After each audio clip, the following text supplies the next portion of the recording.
मैं इसे आत्महत्या नहीं हत्या कहता हूँ। निकिता सिंघानिया वो अतुल सुभाष की मौत की प्रत्यक्ष जिम्मेदार है, जो अपनी माँ और अपने भाई की हुई। ये नहीं कहते कि हर महिला गलत है, लेकिन आज बहुतायत में महिलाएं गलत हैं और ये केस आ रही है। आज 100 में से 50% रेप के जो आरोप होते हैं वो गलत साबित होते हैं। दहेज उत्पीड़न के केस गलत साबित होते हैं।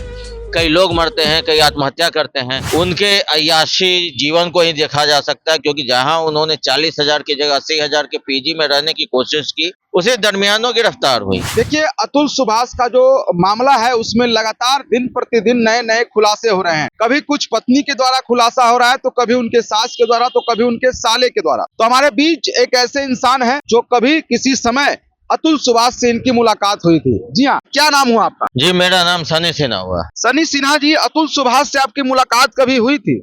हाँ, उनसे एक बार मेरी मुलाकात एक कॉमन मित्र के जरिए हुई थी और थोड़ी बहुत चर्चा हुई थी। जब मैंने उनके आत्महत्या का सुना और उनके वीडियोस को देखा तो मैं हतप्रभ रह गया था।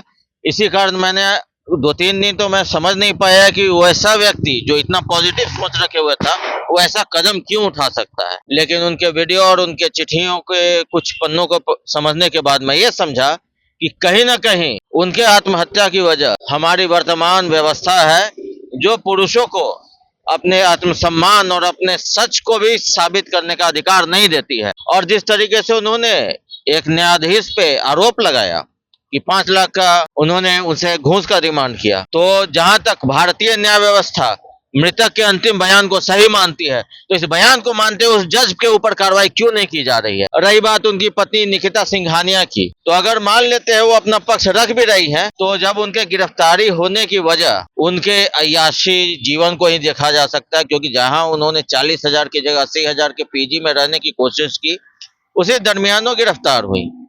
अब उनकी माता, उसके भाई जो इसमें अपराधी है शामिल है, वो अपना पक्ष रख रहे हैं। अगर वो सही थे तो भागे क्यों।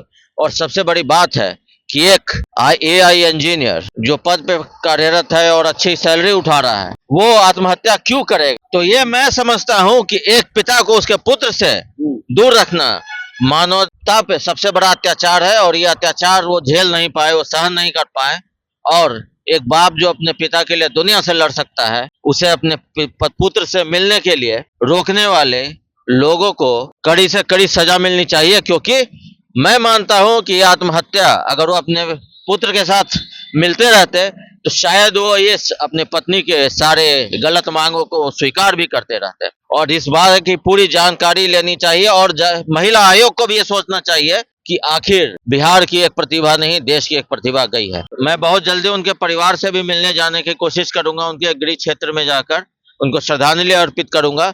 और मैं अपने स्तर से भी इस चीज पे पूरा ध्यान दूंगा कि उन्हें जल्द से जल्द न्याय मिले और ऐसे अपराधी महिलाओं को कड़ी से कड़ी सजा मिले। क्योंकि आज एक मानसिकता बन चुकी है। कई लोग मेरे पास और भी आ रहे हैं जो बता रहे हैं कि वो भी दहेज उत्पीड़न का शिकार है, उनपे भी धारा 498 का दुरुपयोग हो रहा है।